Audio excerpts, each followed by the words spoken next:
Significance of this photo. The photo was taken on the Rio Coca River in Nicaragua, a place where there are no roads in, no roads out, no running water, no electricity, and there's an indigenous group of people known as the Mosquito Indians who live there.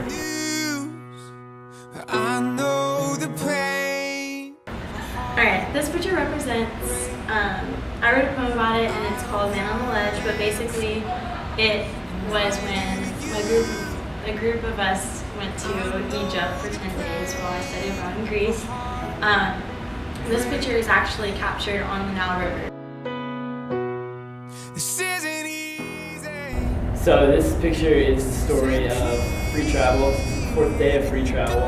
This was the first happy picture that we took on the trip. The previous 3 days have been filled with sleeping in airports and on park benches and very little food.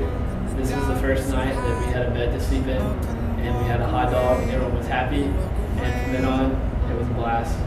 It's all giggles. And when we were going down the Nile River, we were on our cruise boat, and a bunch of us students walked over to the ledge and looked down, and there was boats of vendors and beggars who literally stop at nothing to sell everything that they can, because that is their way to survive. We had the privilege to make a trip on the Rio Coca with a group of students, and these kids in this photo were my soccer buddies on the river. And they were a blast. They got beautiful faces, beautiful kids, and every one of these kids have protruding stomachs. And the protruding stomach is because they have parasites in their body. They get the parasites out of the water, and it's a simple pill that gives them what they need.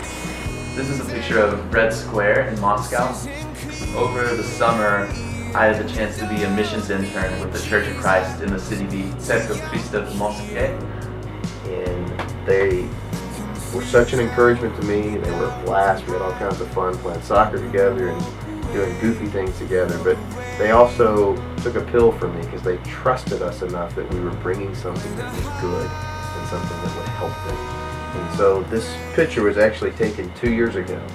This summer I went back, saw all these same group of kids, all of whom have been taking the medicine like they're supposed to, and all of them, their stomachs, that protrusion was gone. They're an amazing group of people, a simple way, a simple life, but they taught us so much. This picture is of a trip we took on my second day there while we were still recovering from jet lag. They took us to Red Square. Well, this is a picture of me in Mexico City a year or so ago. And it's a reminder of the 16 months I spent in Guadalajara, Mexico as an AIM student.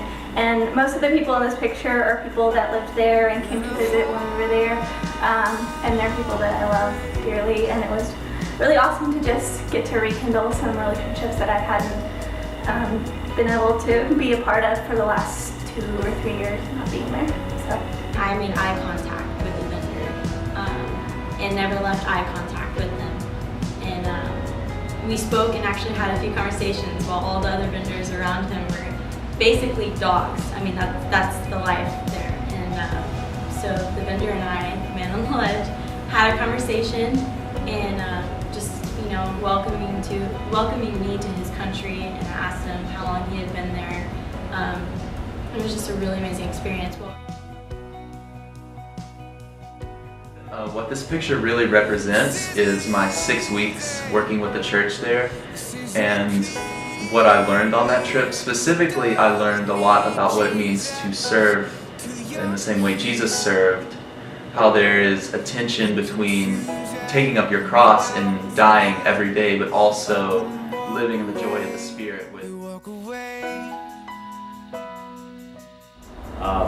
Well, obviously I'm the person that's sitting on the ground and looking up at my grandpa, and he's fishing, and the unique thing about the picture is he's fishing in a place where he grew up and learned how to fish, and that's something that he passed on to me, and my grandpa's one of my biggest, if not my biggest, role model.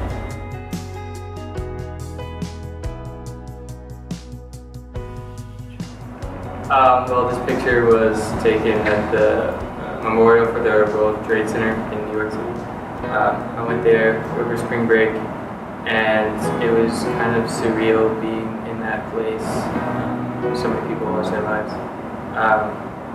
And we're just walking around, me and my family, and they've got the two waterfall areas, which is the memorial, and then around each waterfall is just like a wall of names. And in this one spot, someone had stuck a rose into one of the engravings for the names.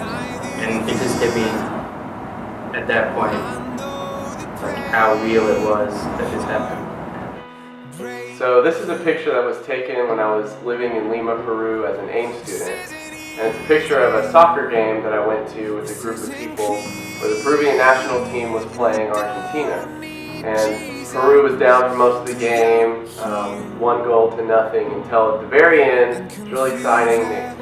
They went on a breakaway and scored a goal and tied the game, which for them was a big deal, playing against a better team.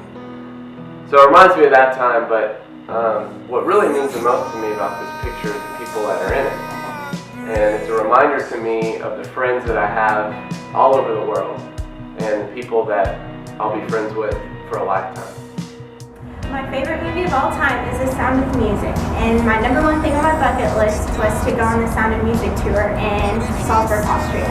And so when I went on free travel around Europe, I got to go on the tour, and I got to go to all of my favorite places.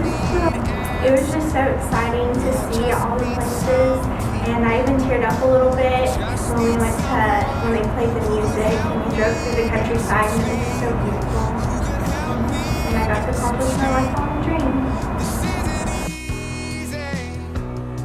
This picture was taken in Bangkok, Thailand. They have these little things called tuk-tuks. They're kind of like motorcycles with a trailer on the back. And you get the drivers to take you wherever you want to go. It's like a taxi service. And in Bangkok, it's really crazy. They don't really have traffic laws. It's kind of more just like guidelines. And so there'll be like 3 lanes of traffic, but 5 lanes of cars. And so these tuk-tuks are super fun. It's like a life-size Super Mario Kart. You're like weaving in and out of traffic, and the drivers are crazy. And it's however many people you can fit in. So you're holding people in while they're moving around. So just definitely memories are made. Just racing down the streets of Bangkok. And tuk-tuks. This isn't clear, and you don't need Jesus till you're here. Then confusion and the doubts you hide up and walk away, they walk away.